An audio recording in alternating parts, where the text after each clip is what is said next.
The grass was still wet when Martha hit the ground. Her bare heel skidded over the slick edge of the lawn, and her shoulder yanked violently as Olivia kept pulling. The suitcase, her old beige Samsonite with the broken wheel, thumped over the concrete like it was full of bricks. It wasn't. Just a few folded nightgowns, a bottle of medication, and her late husband's faded flannel shirt. She hadn't packed it. Martha's nightgown clung damply to her knees as she tried to get her footing. Her left arm was twisted behind her. Her right hand scraped against the driveway's asphalt. "Liv, stop, please," she rasped. Her chest fluttered. Not pain, not yet. Just that flutter. "You're not listening," Olivia snapped. Her voice sliced the air with years of resentment layered underneath. "You can't stay here anymore. I mean it this time. Mother." The sun lit up everything. The roof lines, the rows of manicured hedges, the pink azaleas nodding in the breeze. A mocking stillness, as if the neighborhood were holding its breath. Across the street, Darlene Crouch stood frozen, garden hose spraying mindlessly into her begonias. Her wide-brimmed straw hat shaded her face, but not the disbelief etched into it. Martha locked eyes with her, tried to mouth something. Maybe, help. Maybe, I'm fine. Even she didn't know. Olivia gave a sudden jerk. "Get up! Jesus, you're embarrassing!" The suitcase clattered over the curb. The front door still hung open behind them, its chipped white paint swaying with the breeze like a loose tooth. "I didn't say anything wrong," Martha whispered, more to herself than to Olivia. Her voice trembled with confusion and something deeper. Grief, maybe. Or disbelief that it had come to this. "You don't listen. You don't care." Olivia's voice rose, thick with rage and exhaustion. "You just sit there judging me like some retired saint while I drown paying the bills and raising your precious grandson." Martha felt her chest stutter again. She reached up blindly. "My heart. Live." "Oh, come on," Olivia growled, dragging her another foot toward the sidewalk. "You'll be fine at the shelter." A sound cut through the air. Soft. Wet. Darlene had dropped the hose. It coiled like a lazy snake in the grass, spraying sideways. She fumbled with her phone, hands shaking. Martha collapsed fully now, knees folding underneath her. Her body gave up before her voice did. "Please," she said. Just that one word. Not loud, not dramatic, but the kind of plea that carries a lifetime in it. And Darlene, now standing in the middle of her yard with phone in hand, whispered into it, "Yes, it's my neighbor. She's hurting her own mother. Please send someone." The sprinklers on both lawns flicked on at the same time. Little arcs of water spun rhythmically, hitting the sidewalk, the curb, the faded suitcase. Martha's legs were soaked now. Her skin was pale, her lips a strained line of disbelief and shame. "Get up!" Olivia snapped again, reaching down and yanking Martha's arm. Martha cried out, sharp and involuntary. That was the moment Darlene pressed record. A door slammed down the block. A jogger slowed to a stop, watching from the corner of the street. Somewhere, a dog barked. And beneath it all, the rising, unmistakable wail of sirens in the distance, getting louder. Olivia didn't stop. She didn't flinch. Not even when the sirens cut through the morning air like an alarm clock from hell. "You always do this," she muttered. "You make everything about you." "Well, now you're gonna get attention." Blue and red lights streaked across the house fronts. Martha looked up, eyes blinking against the glare of sunrise and police floodlights. For a moment she couldn't tell where the sky ended and the spinning lights began. 2 patrol cars screeched into the driveway. Doors flew open. One officer rushed toward Olivia. The other knelt beside Martha, hand on his radio, eyes scanning her bruises. And just before Martha passed out, before her vision tunneled and the warmth drained from her fingers, she saw Darlene, still standing, still recording, her face pale but steady. Olivia's voice faded into the blur of commotion. But one phrase hung in the air like smoke. "She's not who you think she is." The world came back to Martha in fragments, sirens fading, radio chatter snapping, and the sting of gravel under her palms. A hand steadied her shoulder, firm but careful. "Ma'am, stay still. We've got you." The voice was low, measured. Officer Reed crouched in front of her, blocking the sun with his frame. His vest glinted with the same harsh brightness that made everything else seem too vivid. Olivia's shaking hands, the open suitcase, the pink petals trampled into the driveway. Martha blinked slowly, trying to gather her breath. The air still smelled like wet grass and engine exhaust. Reed's eyes swept her arm. A bruise was already forming along the thin skin near her elbow, dark, uneven. "Can you tell me what happened?" Martha swallowed hard. "My daughter." The words caught. She could taste metal, dust, and humiliation. "She didn't mean—" But before she could finish, Olivia's voice sliced through the air. "She's delusional." The second officer, a younger man with mirrored sunglasses, had positioned himself between Olivia and the driveway. She was pacing near the lawn, barefoot, her face blotched with rage and panic. "She's been confused for months," Olivia said breathlessly, pointing at Martha. "You don't know what she's like when no one's watching. She tried to attack me, look." She thrust her arm forward as if to show some invisible wound. Reed didn't bite. His gaze flicked toward Darlene, who stood rooted a few feet away, phone clutched tightly in both hands. "Ma'am," he said gently, nodding at her. "Did you see what happened here?" Darlene didn't speak. She just lifted her phone and pressed play. The faint sound of sprinklers, Martha's cry, and Olivia's harsh voice poured out through the tinny speaker. Even from where Martha sat, she could hear her own plea, soft, broken, unmistakably real. Olivia froze. "That's taken out of context," she stammered. Reed watched the screen silently. He didn't need to replay it. Once was enough. When the video ended, he turned back toward Olivia. "Ma'am," he said evenly, "I'm going to need you to step inside the house for now. We'll talk there." Olivia's mouth fell open. "Wait, you're believing her over me?" "This isn't about belief," Reed replied. "It's about evidence." Martha tried to rise. Her legs trembled, the damp hem of her nightgown clinging coldly to her skin. She's my daughter," she murmured, as though saying it might undo everything. Reed's expression softened. "I understand, ma'am. Let's just get you checked out first, all right?" Darlene moved closer, slipping an arm around Martha's back, helping her sit upright on the curb. Her perfume, something floral and faint, cut through the metallic smell of police gear. "You're okay," Darlene whispered, steady but shaken. "You're safe now." Martha wanted to believe it, but she couldn't look away from Olivia.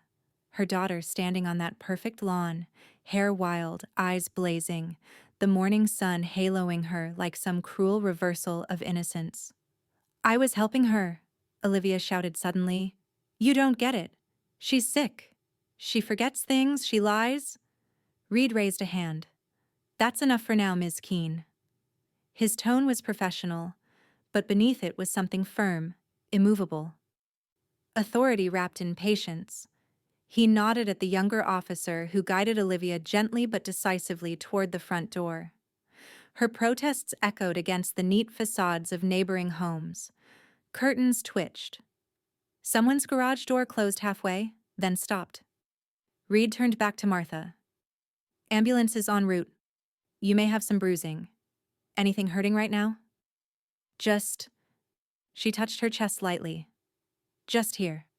It flutters sometimes." "Okay." He crouched lower, speaking quietly now so the others couldn't hear. "You did nothing wrong. You understand? You didn't do this." Her eyes welled, not from pain, but from the quiet certainty in his tone. Nobody had said those words to her in a long time. The wind shifted, carrying the faint scent of lilacs and wet earth. The sprinklers finally sputtered to silence. Darlene squeezed her hand once, a small human anchor in the chaos. Martha looked toward the doorway where Olivia had just disappeared inside, escorted by uniformed officers. The open door framed her daughter like a dark cutout against the bright, ordinary morning. Her voice trembled as she said it, half confession, half disbelief. "You don't understand," Martha whispered. "That's my daughter." Reed paused, pen hovering over his notepad, his expression unreadable. "I understand more than you think, ma'am," he said quietly. "Let's start from the beginning." The station smelled faintly of coffee and disinfectant, sterile, steady, indifferent. Martha sat at the end of a long wooden table, a disposable cup cooling between her hands. The steam had long since faded, leaving behind a thin ring of moisture. Her nightgown had been replaced by a loaned cardigan and soft flannel pants. Someone had offered them from the victim services closet. She didn't argue with the word. She just wore them, shivering anyway. Officer Reed sat across from her, pen poised above his report pad. His tone was gentle, but his questions had the precision of someone who had done this 100 times before. "You said she pulled you out of the house by the arm?" Martha nodded slowly. "I didn't think she'd... I mean, she gets upset, but..." She hesitated, searching for a way to make it sound less monstrous than it had been. It wasn't like her. Reed didn't fill the silence. He just wrote, the pen scratching softly. "She's my daughter," Martha said after a moment, almost defensively. "She's had a hard few years, lost her job. Her boy's father's gone. It's been hard." Reed looked up, meeting her eyes. "That doesn't excuse assault, ma'am." "I know." The words landed like small stones in the quiet room. "But it explains how someone breaks." He nodded once. Not agreement, exactly. Just acknowledgement. Through the glass pane of the interview room, Martha could see Olivia down the hall, seated at another table. Her hair was frizzed, her expression a mixture of defiance and performance. She was speaking animatedly to another officer, her hands moving in short, sharp gestures. When Martha looked closer, she saw Olivia crying, or pretending to. Her face twisted perfectly on cue. Reed followed her gaze. "She's saying you wandered out of the house," he said evenly. "That she went after you because she was worried you'd get lost." Martha almost laughed. It came out as a dry, choking sound. "I was packing laundry," she said quietly, "not wandering." "She claims you've been confused lately." Martha turned her face away from the glass. "That's what she wants people to believe." Reed capped his pen and stood. "We'll need to get a medical assessment. Nothing invasive, just to document any injuries." "I'm fine," Martha said quickly. "Ma'am," Reed replied, his voice soft but firm. "You're not fine, and that's okay." From the waiting area, Darlene appeared like a small miracle, still wearing her gardening shoes, hair flattened from her hat. She held a paper bag of snacks she'd picked up from the vending machine. "I'm coming with her," she told Reed, before he could even ask. She shouldn't go alone. Reed didn't object. The hospital was quiet. Afternoon lull. Machines beeped softly in distant rooms. Martha sat on the exam bed, the paper beneath her crinkling every time she breathed. A young doctor with gray at his temples examined her arm, then her wrist. "You've got a bruise forming here," he murmured. "And this older one. How long has that been there?" Martha blinked down at the faint yellow bloom on her forearm. "I don't remember," she said truthfully. The doctor's voice gentled. "These didn't happen today." For a moment she didn't understand. Then the realization crept in, cold and undeniable. This wasn't a single act of anger. It was the latest in a quiet, steady pattern. The way Olivia had taken her checkbook, insisted on helping with the bills, moved her medication to the top shelf she couldn't reach. It wasn't forgetfulness. It was strategy. Darlene stood beside the curtain, her face pale. "You need to tell them everything," she said softly. Martha's eyes filled, but her voice was steady now. "I thought I was helping her," she whispered. "All this time, I thought she needed saving." The doctor finished making notes and stepped out to call Reed. Martha stared at the thin line of her pulse on the heart monitor. Soft, irregular, stubbornly alive. The sound of it steadied her more than anything else had in days. Darlene placed her hand over Martha's. "You did nothing wrong," she said. Martha nodded faintly, eyes fixed on the pulse. "No," she said. "But I won't let her do it again." The motel sat between a gas station and a shuttered diner on the edge of town, one of those places where the sign flickered even though it wasn't neon. The clerk barely looked up when Martha signed the check-in sheet with a borrowed pen and trembling hand. "Room 12, bottom floor, back corner." Darlene carried the suitcase up the walkway, its busted wheel dragging like a broken limb. "It's not fancy," she said quietly, "but it locks, and no one will bother you here." The room smelled like old air conditioning and carpet cleaner, the kind of place made for temporary disappearances. One double bed, one bolted-down dresser, one blinking TV with the volume stuck on low. Darlene helped Martha inside and laid the suitcase gently by the bed. "I'll check in tomorrow morning," she said, brushing a stray hair from her face. "You get some rest." Martha nodded, but her hands didn't let go of her purse, not even when the door clicked shut behind Darlene. She sat on the edge of the bed for a long time, purse still clutched in her lap. The room's only light was a faded sconce above the headboard, casting everything in yellow. A single moth fluttered against the window. Sleep didn't come, not even close. After midnight, Martha finally unzipped her purse and began pulling things out slowly. Kleenex, a travel-sized lotion, the photo of Eddie at his school play. And then, nothing. Her wallet was there, but the cards were gone. Every single one. She opened every pocket twice, 3 times, hoping they'd slipped somewhere, or she'd simply forgotten which side they were on. But no, they weren't there. Her hands began to shake.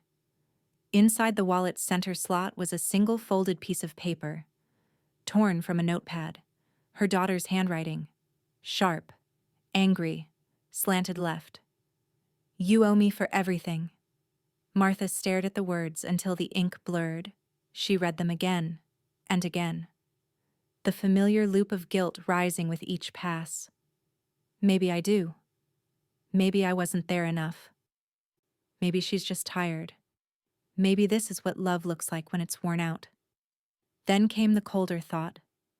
No, this is what control looks like. A soft knock startled her. She rose stiffly, heart thudding. "It's just me," came Darlene's voice. "I brought you a tea." Martha opened the door slowly. Darlene stepped in, holding a paper cup. She took one look at Martha's face and closed the door behind her. "What is it?" Martha held out the note without a word. Darlene read it, her expression tightening with each second. "She emptied my wallet," Martha said, her voice small. "All my cards are gone." Darlene set the tea down and sat beside her. "She's been taking from you for months, hasn't she?" Martha hesitated. Her hands found her lap again, fingers folding into each other like they were trying to disappear. "She said she was managing the bills. Said I didn't need to worry about them anymore." "She told you not to worry, so you wouldn't see what she was doing," Darlene said, her voice low, not cruel, just clear. "If she had your cards, she had access to everything." Martha looked at her lap, ashamed. "I thought it was helping." "No." Darlene's voice was gentler now. "She wasn't helping you. She was helping herself." Silence stretched between them, thick and warm and ugly. "I don't want the police," Martha whispered. "Not yet." "You need someone," Darlene said. "Someone who works for you, not the system. An attorney." Martha looked up. "I don't even know where to begin." Darlene reached into her own purse, pulled out a small notepad and pen, and began writing. "I've got a name, Celeste Monroe. She helped my cousin's mother after a nursing home incident. Fierce. Doesn't take crap from anyone." Martha took the note with both hands like it might shatter. "You call her first thing in the morning," Darlene said. "Tonight, you sleep. Tomorrow you fight." Martha nodded, slowly, not with full certainty yet, but with the first flicker of it, the smallest pilot light of something stronger than fear. And for the first time in days, she pulled the covers over herself, not to hide, but to rest.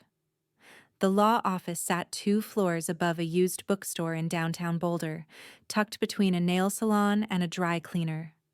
It didn't look like the kind of place you'd find justice. But maybe that's what made it feel right. Martha sat on a leather chair that felt too big and too formal, her palms pressed together in her lap. The office smelled like paper and lemon polish. Darlene sat beside her in a blue denim jacket, silent but solid. Across the desk sat Celeste Monroe. No nonsense, barely 5'5", and every inch of her looked like she could verbally dismantle a judge in under 30 seconds. Her salt and pepper curls were pulled into a neat twist. No makeup, no jewelry, just presence. She'd listened carefully. No interruptions, no sympathetic noises. Just a quiet, piercing stare as Martha walked her through everything. The dragging, the hospital, the missing cards, and finally, the note. Celeste tapped her pen once on the desk before speaking. "Do you know if Olivia ever had access to your bank account directly?" Martha hesitated. "She managed things, the bills, the insurance premiums. She said it was easier that way." "I signed a few forms. Did you read them?" Martha's throat tightened. "Not carefully." Celeste turned to her keyboard and began typing with sharp efficiency. "Give me the name of your bank and the last 4 digits of the account tied to your retirement fund." Martha pulled out a crumpled printout from her purse. She'd found it that morning, folded inside an envelope from the insurance company Olivia used to open. She hadn't understood half of it, but it had numbers. Celeste took it, scanned it once, then opened a secure financial inquiry portal. "I have access through a client protection account. I can see limited summary activity. Enough to know where to look." Martha watched her scroll, eyes narrowing behind slim tortoiseshell glasses. Then Celeste stopped. Her finger tapped the screen once, twice. She swiveled the monitor slightly. Martha leaned in. A list of transactions appeared, clean, neatly labeled. Withdrawals spaced across 6 months. Transfer to personal checking, $3,500.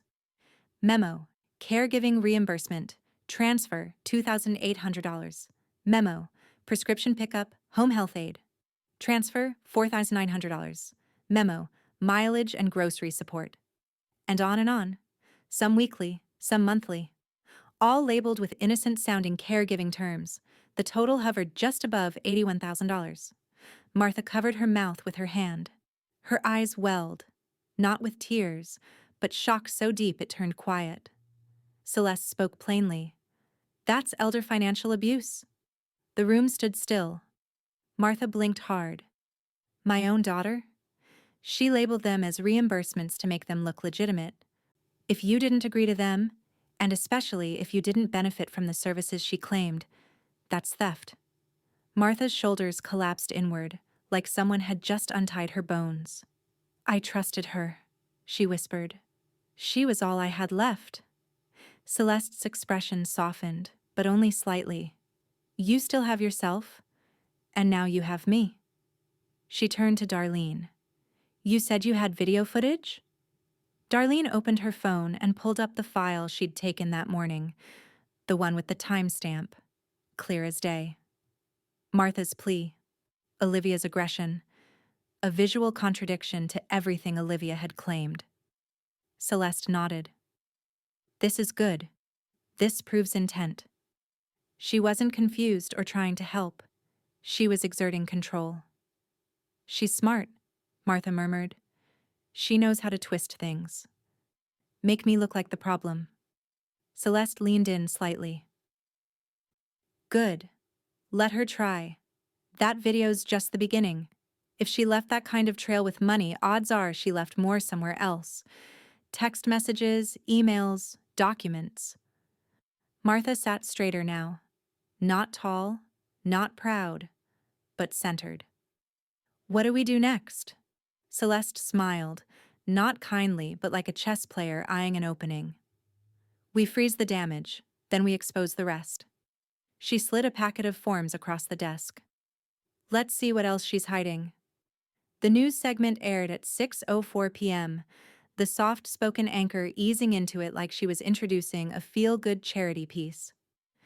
In a developing story out of Boulder, she began, a woman claims she was wrongfully accused of elder abuse after a neighbor's video went viral this morning. The screen cut to Olivia. She sat stiffly in a low-lit living room, tissue in hand, mascara trailing perfectly down her cheeks. A worn hoodie hung loose around her shoulders, sleeves pushed up to reveal faint red marks on her arms. The chyron beneath her read, "Daughter speaks out, I was just trying to help her." I love my mother, Olivia said, voice cracking at just the right moment. But she's been struggling. She forgets things. Sometimes she wanders. I've done everything I can to keep her safe, but it's never enough. And now people think I'm a monster.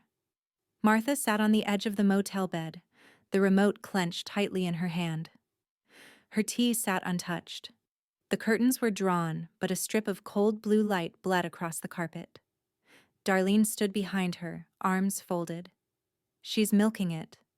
The anchor came back on. Authorities have not yet filed charges, but the situation remains under investigation.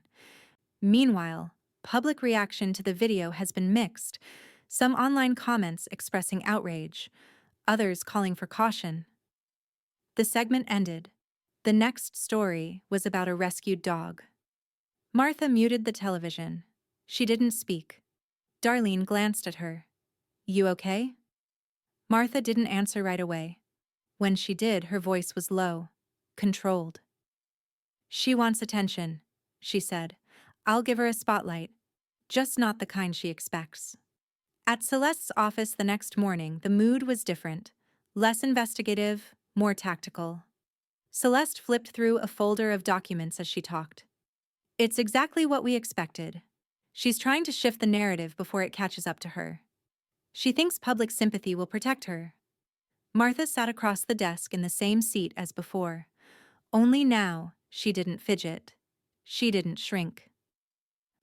She said I refused medical help, she murmured. Like I was too confused to know what I needed. She said that on TV. Celeste tapped the folder closed. She's building a paper tiger. Let's burn it down. She slid over a formal complaint packet, already partially filled. We'll start with elder financial abuse, then physical harm. We use facts, documents, the video, medical reports. No emotion. Just evidence. Martha took the pen from the desk. Her signature came slow, but steady. Across the room, Darlene stood at the window, watching downtown traffic creep by. She's trending, she said without turning. There's even a hashtag. Save Olivia. Celeste raised an eyebrow. Then it's time the internet met the other side of the story. She turned her attention to Darlene. You're the original recorder of the video. Do you trust me with it? Darlene didn't hesitate. No names, no location, just the footage. Anonymous. Celeste nodded and reached for a USB. This goes to one of my press contacts, the kind that doesn't care about crying on couches. They'll verify it, cut it clean, and push it live. Martha didn't blink. Let them see what happened in daylight. By noon, the footage was everywhere. Not the full video, just a sharp, clear 38-second clip. Martha's plea, Olivia's voice, the dragging, the cry. It played on Twitter, on Reddit, on local news feeds reframing their earlier tone. "She's not who you think she is," one commenter wrote, quoting Olivia's own words, but this time with biting irony. By dinner, Olivia had locked down her social accounts. By bedtime, Martha's motel phone rang twice with reporters asking for interviews. She didn't answer. She just watched the clip again once, then closed her laptop. The internet had eyes now, and they were wide open. By the third day, the silence outside room 12 wasn't peace, it was pressure. A pause before the next hit. The viral clip had changed the air. Celeste said the DA was watching carefully now. The media had started to circle like hawks pretending to be doves. And somewhere out there, Olivia was unraveling in real time. Martha sat by the motel window, watching a mother and toddler outside the gas station across the street. The child tugged at a balloon string, laughing. The mother was patient, present. Nothing dramatic, just gentle. It was almost enough to make Martha forget what time it was. Then the door rattled. No knock. Just the crack of the handle slamming from the outside. The chain held, but the force sent a jolt through the frame. "Open this door, you bitch!" Olivia's voice, sharper than the last time, ragged around the edges like it hadn't slept. Martha stood slowly. She didn't open it. Darlene, who'd been in the bathroom with her phone charging, stepped into the room and mouthed, "Don't." She was already recording. "You think you're safe now?" Olivia shouted through the door. "You ruined me. You think you can just sit in here while everyone turns on me? I lost my job. Do you even care?" Martha's voice came out calmly, as if the words had been waiting. "You did that the day you put your hands on me." The hallway fell silent for one beat. 2. Then Olivia screamed and launched herself against the door again. Bam! The chain rattled in its track, but held. "You manipulated everyone," she shrieked. "You've been poisoning people against me my whole life. You made me this way." Inside the room, Darlene had already hit send on the video to Celeste, with a timestamp and subject line, "Violation of order, 4:38 p.m. Martha didn't move. She stood behind the door with a quiet steadiness that felt foreign in her own body, but real. Outside, a neighbor from 2 doors down peeked out and ducked back in. A car slowed near the curb. The motel manager had called 911 2 minutes ago. The third hit on the door was louder. Olivia's voice cracked completely. "Let me in! You owe me! You're nothing without me! Don't you get it?" Martha placed a hand on the wood. She didn't speak again. She didn't need to. Sirens cut through the hum of early evening. Red and blue lights bounced against the blinds, the screech of tires in gravel. Then, shouted commands. Running feet. Olivia's yelling turned shrill. "Don't touch me! I didn't do anything! She started this!" 2 heavy knocks from the other side now. Firm, practiced. "Ma'am, it's Officer Reed. Can you open the door?" Darlene unhooked the chain. The door opened. Reed stepped in, calm and unreadable. Martha saw Olivia outside in cuffs, chest heaving, eyes wild. Her hair was soaked in sweat. One shoe missing. She didn't meet her mother's eyes this time, just thrashed once, then slumped as another officer placed a hand on her shoulder and guided her into the back seat of the cruiser. Reed nodded. "You okay?" he asked Martha gently. She nodded. "I'm not surprised," she said. He gave her a look, somewhere between sympathy and resolve. "She violated the restraining order. That's a criminal offense. This gives us leverage to move quicker on charges." Martha turned away from the door as the car pulled off. She walked slowly back to the chair by the window, sat down and folded her hands in her lap. The toddler and balloon were gone now. The sidewalk was empty. She was my baby, Martha whispered, the first crack in her voice since Olivia arrived. Darlene crossed the room, sat beside her, and didn't say a word. They just sat in the silence she'd earned. No threats, no raised voices, just the echo of everything finally starting to come undone. The paperwork came down in a manila folder thick with formality, charges typed in clean font like they weren't about flesh and blood. Celeste placed it on the desk like a weapon she'd been sharpening for days. Elder abuse, financial exploitation, assault, she said, flipping it open. Filed and in motion. Now we wait for the arraignment. Martha sat across from her in a soft gray sweater that Darlene had loaned her. She looked smaller today, not in presence, but in weight, like her body finally realized it didn't have to hold everything at once. And she's still in custody? She asked quietly. Posted bond, Celeste replied, not looking up.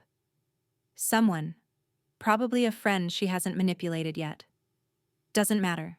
She has a GPS monitor now. She won't get near you again. Martha gave a slow nod, her hands folded neatly on her lap.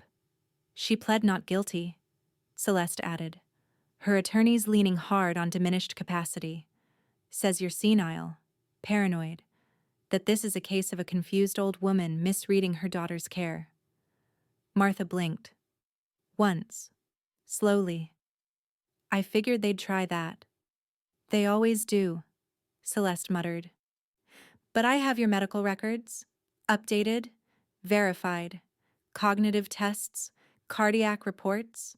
Not a smudge on them. She reached into her drawer and pulled out a printed timeline of Olivia's bank withdrawals, overlaid with appointment records and video screenshots. This isn't about who cries louder. It's about who leaves a trail. Martha stared at the paper, the columns, the dates. The sequence that added up not just to money stolen, but to time, dignity, trust. When's the court date? 3 weeks, Celeste said. Plenty of time to prep. Not enough time for her to spin another version of herself. That night, back at the motel, Darlene brewed a pot of tea in the room's tiny coffee maker while Martha stood near the window rehearsing. The statement Celeste had helped her write shook in her hands. Her voice trembled as she read it aloud. She used my age against me, my trust. She took my cards, my money, my choices. I thought I was helping my daughter. I didn't know she was slowly erasing me. She paused. That line sounds dramatic. Too much? Darlene shook her head. Not when it's the truth. Martha looked down again. I'm not a speaker. I get flustered. My voice doesn't need to be loud, Darlene said gently, pouring the tea. You don't owe them rage, just truth. Martha took the cup and sat down, her knees stiff from standing. She stared into the tea, then nodded. Truth is all I have left. The courthouse conference room smelled like copier ink and floor wax, not the kind of place where emotions belonged, but they came anyway. Martha sat beside Celeste at a polished table, her statement folded in her lap, fingers smoothing the crease over and over.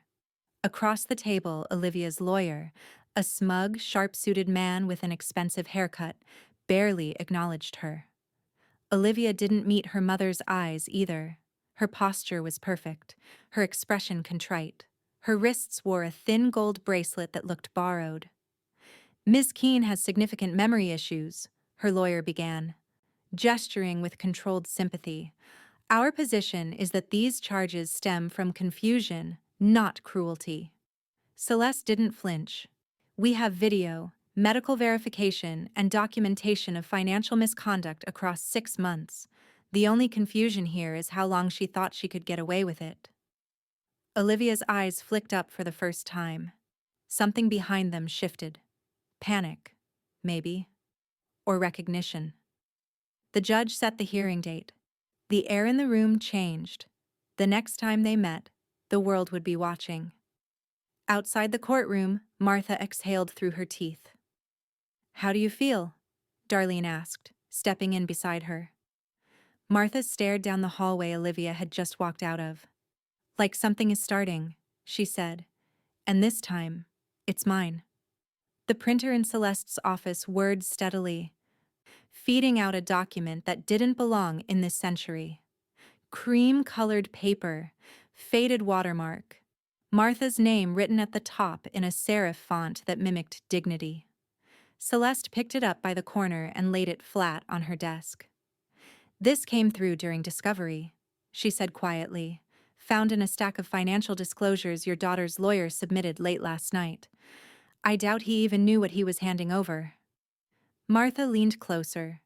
The word will was bolded at the top, centered like a tombstone engraving. Her name filled the first line. I, Martha Elaine Keene, being of sound mind, do hereby bequeath. And below, in perfectly aligned paragraphs, every asset, her modest savings, the house, even the tiny annuity from her nursing pension, was left to Olivia Ann Keene. Martha didn't move.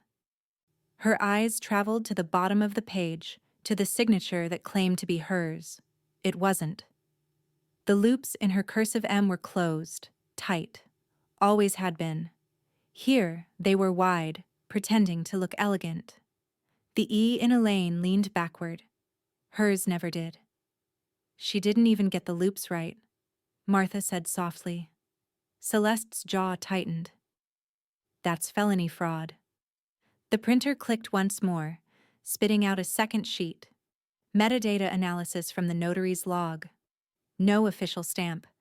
Just a scanned JPEG pasted at the bottom, its pixels misaligned. "Amateur job?" Celeste murmured. "But dangerous. If she'd waited long enough, she could have passed this off as legitimate." Martha's hand trembled against the edge of the desk. "She meant to use it after." Celeste looked up, meeting her eyes. "Yes, after." The silence between them was heavy, but clean, like the air right after lightning hits. An hour later, Officer Reed met them at the Boulder Police Department's evidence room, expression unreadable but eyes sharp. He held a small silver laptop in one gloved hand. "Search warrant turned this up in her apartment," he said, setting it on the table. "Password protected, but forensics already cracked it." He opened the lid. The glow of the screen lit the sterile room in cold blue. There it was. Her name again. Martha E. Keene, Will Draft V5. And beneath it, folders labeled Power of Attorney Template, Medical Consent Form, Financial Summary. Each file date aligned neatly over months, a slow, careful pattern. Reed scrolled through one open document. Every line mirrored the printed version Celeste had shown earlier, down to the forged signature at the bottom. "Drafts go back almost a year," he said quietly. "Looks like she was testing the wording. Some even list forged witness names, neighbors, maybe coworkers. None verified." Martha reached for the screen, fingers hovering just above it, as if afraid to touch something that had once been her life. She started this before any of it, before the bruises, before the fight. Celeste nodded slowly. "This isn't just cruelty," she said. "It's premeditated." Martha's reflection stared back at her from the laptop screen, lined, steady, resolute. She could see Olivia's signature layered over her own, the audacity of it. Her pulse beat once, heavy in her chest. "Then let's make sure she's remembered for it." Celeste's eyes flicked up, part surprise, part respect. "We'll amend the charges to include forgery and fraud. Reed, I'll file it tonight." Reed closed the laptop with a quiet click. "That's not all," he said. "She had notes saved, draft emails to insurance companies, written like she was you. If she'd sent even one of those, your policies could have been redirected without you ever knowing." Martha drew in a sharp breath. She was rewriting me. On paper. In the world. Celeste leaned forward, voice lower now. Every word deliberate. "And now we rewrite her. In record. In law. in history. For the first time, Martha didn't just look weary. She looked dangerous in her calm. She picked up the false will and folded it neatly, edges aligned, creases crisp. "You keep your copy," she said to Celeste. "I'll keep mine. I want to remember exactly what she thought she could take." As Reed logged the evidence into the chain of custody file, Martha stood beside him, watching her daughter's name appear in the case header. No longer family, but defendant. Outside, thunder rolled faintly across the mountains. Inside, Celeste looked at her client with quiet certainty. "You ready to finish this?" Martha's voice was steady. More than ready. The courtroom was at capacity. People lined the benches like they were waiting for a verdict that would shape their own lives. Locals, reporters, strangers drawn in by the headlines and the video that had churned its way through every feed. Martha stood just outside the doors with Celeste and Darlene, listening to the low murmur from inside. Her palms were cold.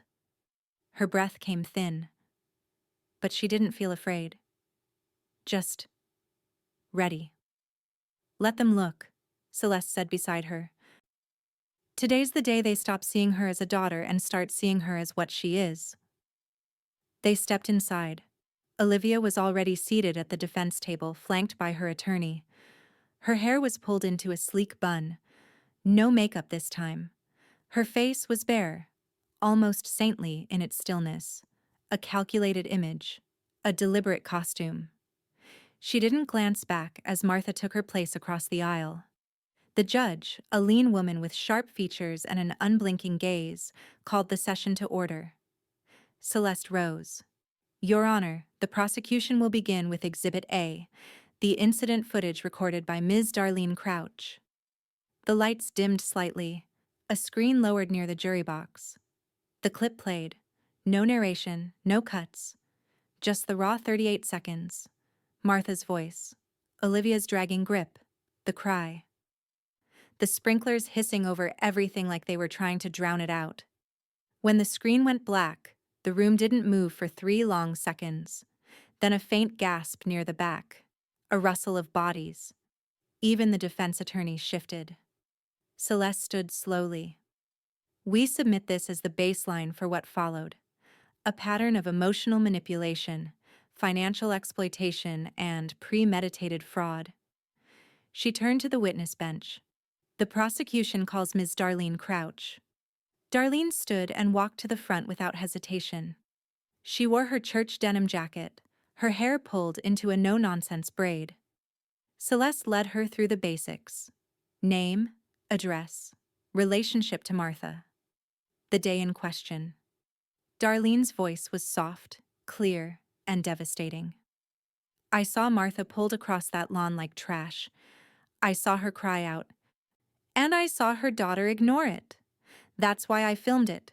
That's why I called the police." The defense attorney rose on cross. He smiled like a man trying to charm a committee. "Ms. Crouch, would you say you have a close friendship with the alleged victim?" Darlene didn't flinch. "She's my neighbor, and she was being hurt." "So you might have been emotionally invested?" "I'm invested in people not being dragged like that in front of their homes," she said. "That's not bias. That's decency." Someone in the gallery let out a quiet, Celeste's turn again. The prosecution calls Martha Keene. Martha rose, hands trembling slightly, and took the stand. The oath came and went. The courtroom felt too quiet. She sat upright, looking directly at the jury. Not at Olivia. Not once. Celeste began gently. "Martha, in your own words, what happened?" Her voice caught at first. Just a breath. But then it steadied. "She didn't steal my money," Martha said, eyes trained on the jurors. "She stole my silence, my routine, my place in the world. She told me I was forgetful when I remembered just fine. Told me I was lucky to have her when she was draining me dry." She paused, swallowed, then finished. "She didn't just take my money. She tried to steal my dignity." A woman in the front row sniffled. Even the bailiff shifted his posture. Celeste nodded once and stepped back. No further questions. The judge looked at the defense. Cross-examination? But Olivia's attorney only conferred quietly with her for a moment, then stood. No questions, Your Honor. A silence followed, not procedural, but heavy. As Martha stepped down, she let herself look at Olivia just once. Her daughter's face remained a mask, but her hands, tucked neatly in her lap, were trembling. The gavel struck once, sharp and final. Court will come to order, the judge said, her voice cutting through the low murmur that had gathered like static. The gallery went silent, every eye locked forward. Martha sat between Celeste and Darlene at the plaintiff's table. Her hands were folded neatly, a tissue tucked inside her sleeve she hadn't used once. Olivia sat across from her, posture still perfect, hair immaculate, jaw tight. The mask hadn't cracked yet, but her fingers kept twitching against the table edge. The judge looked down from the bench. The court has reviewed testimony, video evidence, and financial records. She paused, allowing the weight to settle. We find the defendant, Olivia Ann Keene, guilty on all counts: elder abuse, financial exploitation, and fraud. A rush of air swept through the courtroom like someone had opened a window. A gasp from the back row, then silence again. Olivia's head tilted downward, as if she'd been bracing for it, but the color drained from her face all the same. Martha exhaled through her nose, quiet, steady. Celeste reached over and placed a hand on her arm. Not comfort, confirmation. The judge continued, voice even but firm. Given the defendant's lack of prior criminal history and cooperation following arrest, the sentence is 2 years probation, full restitution of stolen funds, and a permanent restraining order barring contact with the victim. Additionally, court-ordered therapy for emotional rehabilitation. A murmur rippled through the spectators, some sympathetic, others indignant. Olivia's attorney leaned toward her, whispering urgently, but Olivia wasn't listening. Her gaze had shifted to her mother, eyes cold, searching. Martha met them, not defiant, not gloating, just done. When the judge's gavel fell a final time, Olivia stood abruptly, the scrape of the chair echoing. She turned halfway toward Martha. Her lips parted like she might say something, an apology, a plea, or another accusation, but nothing came. The bailiff gestured her toward the aisle, and she obeyed. Her steps were small, her composure shrinking with each one. The cameras outside flashed through the glass door before she even crossed the threshold.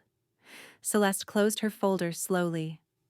"It's over," she said. "No," Martha said softly. "It's settled. That's different." Outside, the courthouse steps were chaos.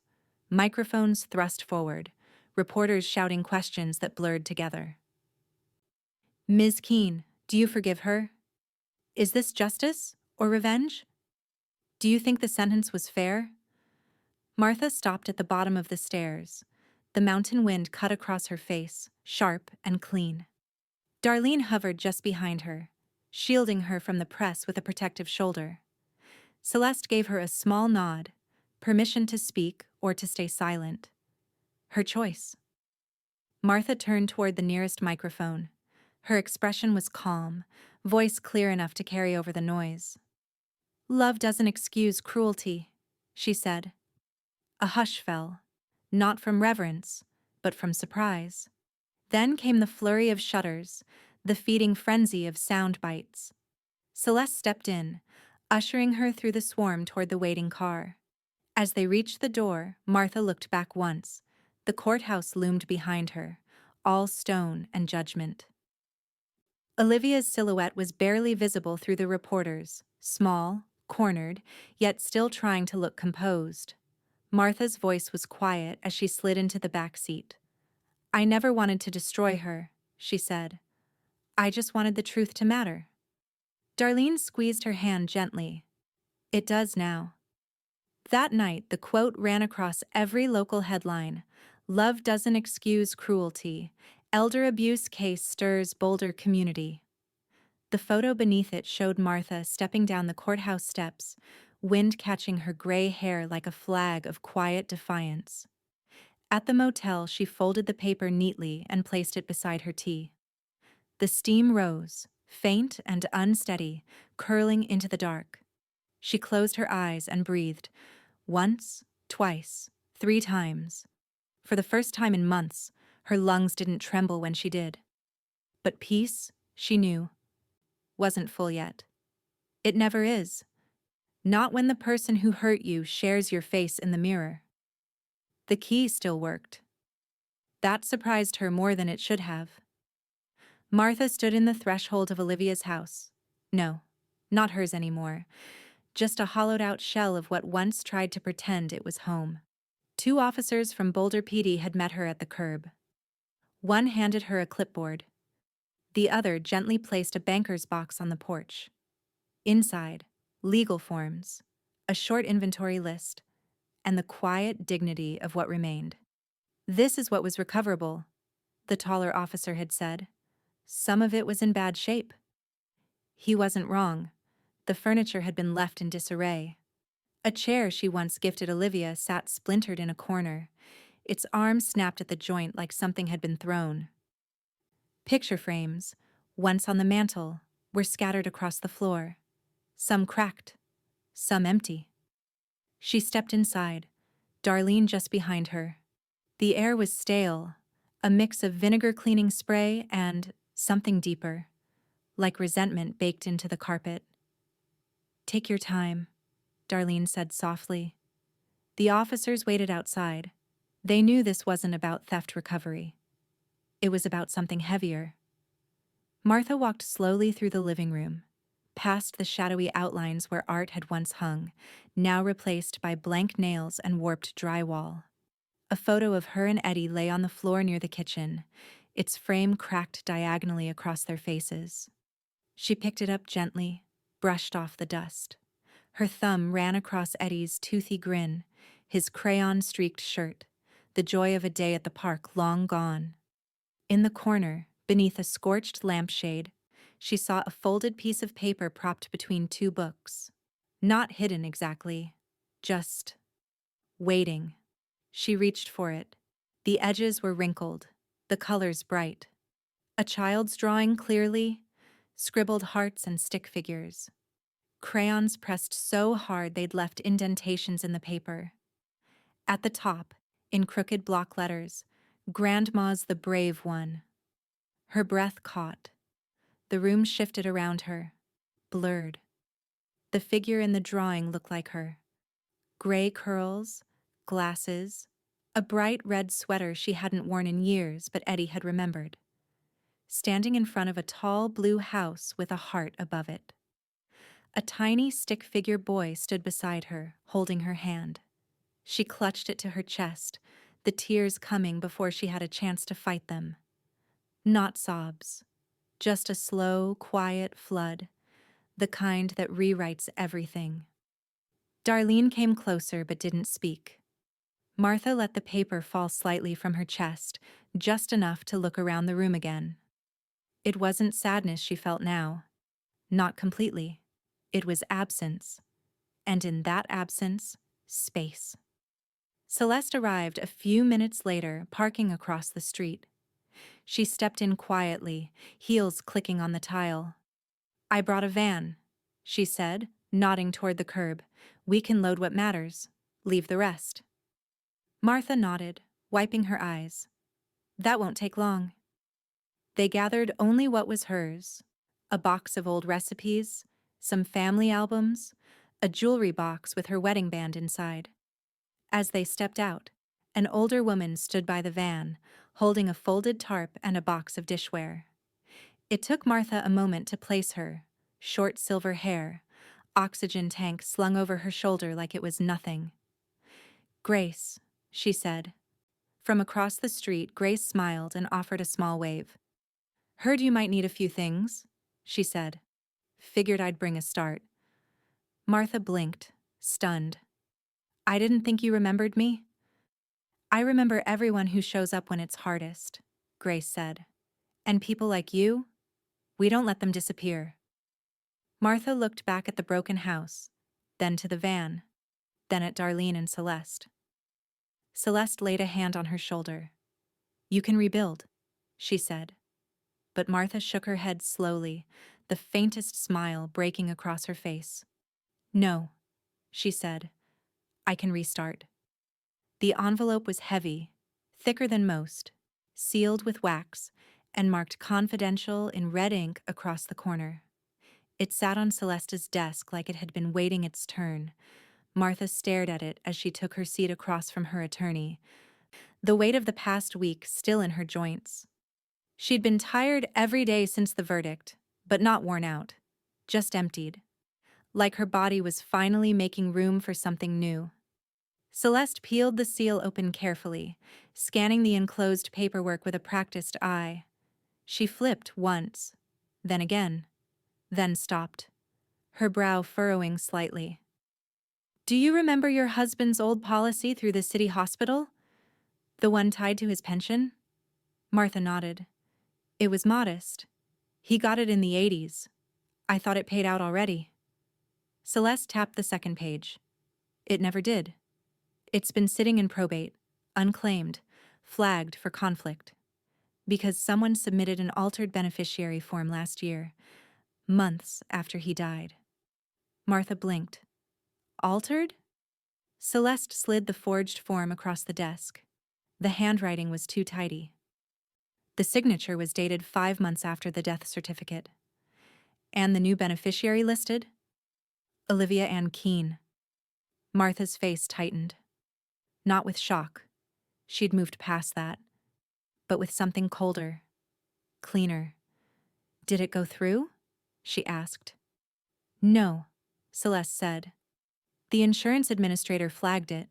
They froze the payout pending verification. Olivia never followed up again, probably realized it wouldn't work without pushing too hard. But she tried. She flipped to the next document, this one stamped and verified. The original policy is intact. Beneficiary, Martha Elaine Keene. Amount, $142,000. Martha stared at the number. It didn't feel real. It felt like fiction written in courier font. You're wealthier than you thought, Celeste said, closing the folder gently. Martha didn't respond right away. She sat back, her gaze drifting to the window, the same one that looked out over Pearl Street, where people were walking dogs and buying coffee like none of this had happened. When she finally spoke, her voice was steady. Then let's put it somewhere it'll do good. The paperwork for the trust took only a few days.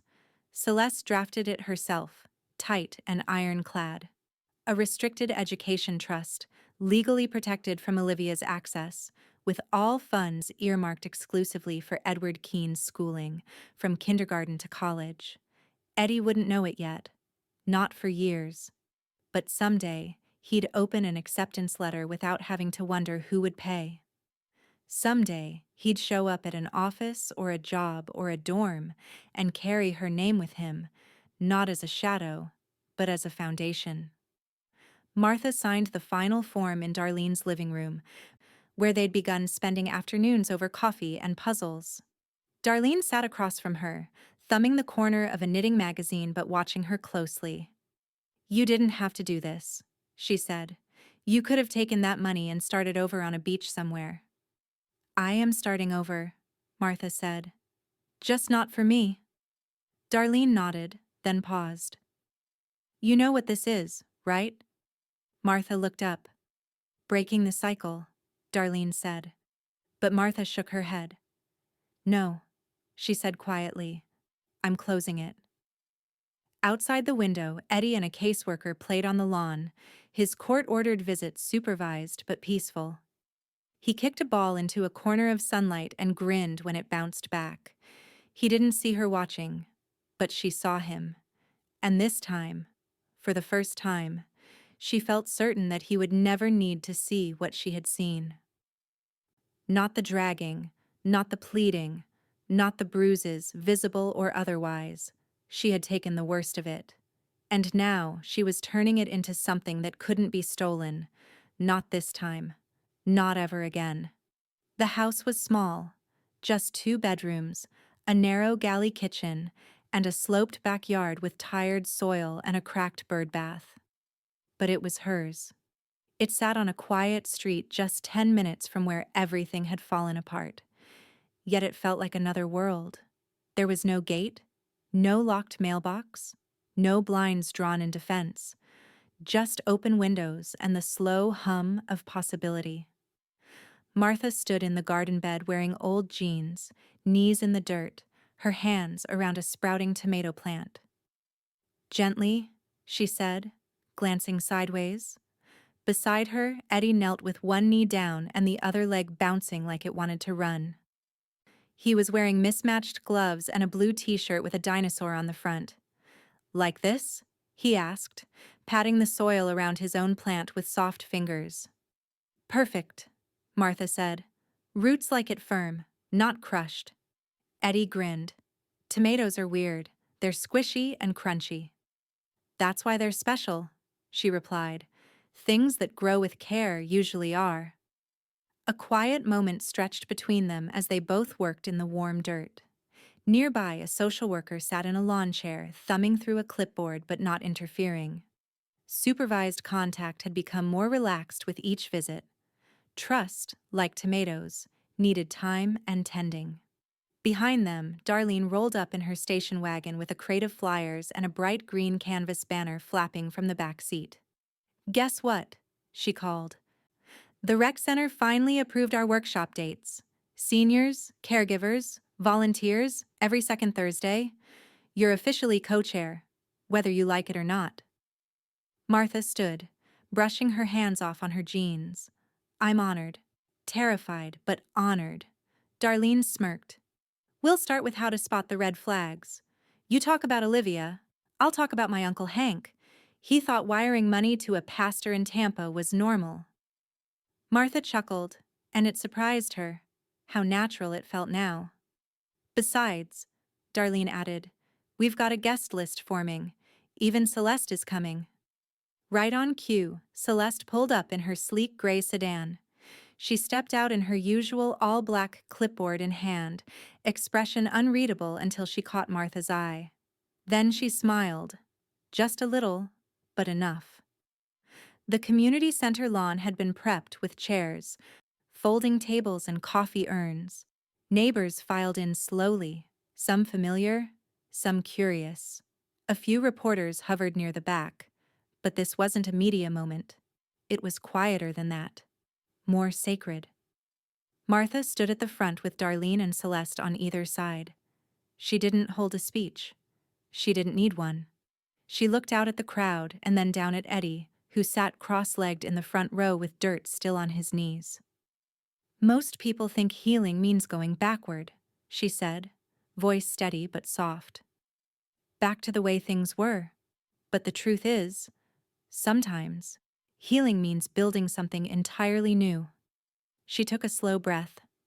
"This space isn't here because of what we lost. It's here because of what we learned when it hurt." She let her gaze move across the audience. Faces of women, men, children, strangers, survivors, supporters. "From pain comes purpose," she said. A beat. Then quiet applause. Not explosive, but grounded. Real. Celeste leaned over. "You ever think this would be your life?"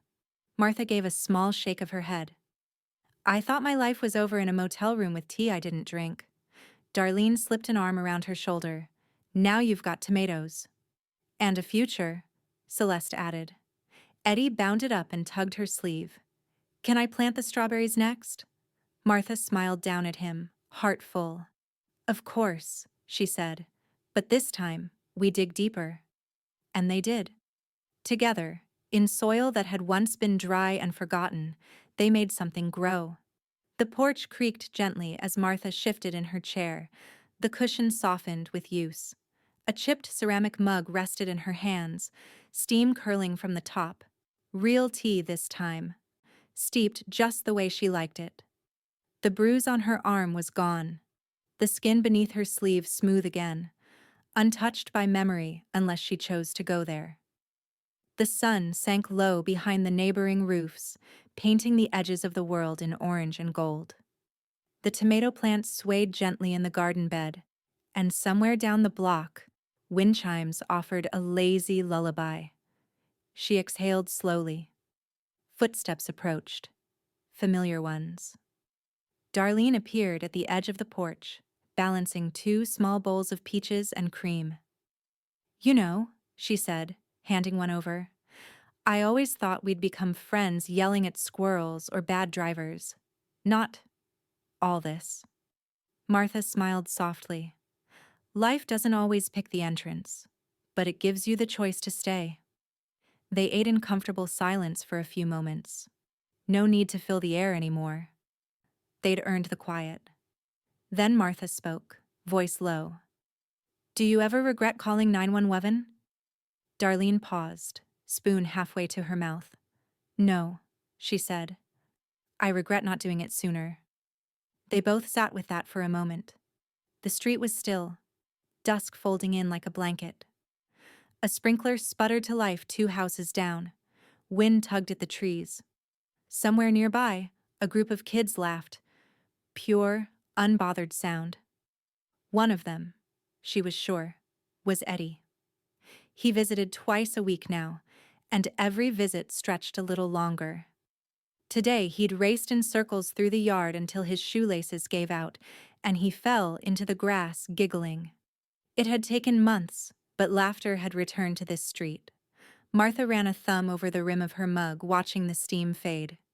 "That day," she said, "I thought I was being discarded. Left on the curb like broken furniture." "You weren't," Darlene said gently. "I know," Martha replied.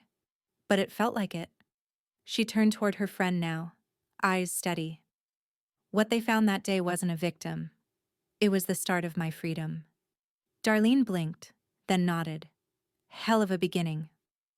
Martha looked out again over her garden, lush now, no longer tired soil. A young strawberry plant pushed against the earth's surface. Eddie's doing. She reached down, plucked a ripe tomato, and rolled it between her fingers. "I keep thinking about how it started," she murmured. "How public it was. The sprinklers. The scream. The suitcase on the sidewalk like my life had been zipped shut." She placed the tomato gently in the bowl beside her and leaned back in the chair. "She dragged me outside to throw me away," Martha said. Her voice wasn't bitter, just true. But the world finally saw who needed saving. The screen door creaked open behind them. Eddie peeked his head out, cheeks flushed. "We're making popcorn. You want some?" Martha smiled. "We'll be right in, sweetheart." He ducked back inside, the screen slapping shut. Darlene gave her a side glance. "Think he'll remember any of this when he's grown?" Martha looked toward the light pouring through her front window, the soft glow of safety, of new chapters. "He'll remember the strawberries," she said, "and the woman who planted them." The sky deepened to a softer blue. The porch light flickered on, bathing them in its warm, imperfect glow. And for the first time in a long time, Martha didn't feel like she was waiting for anything. She was already home.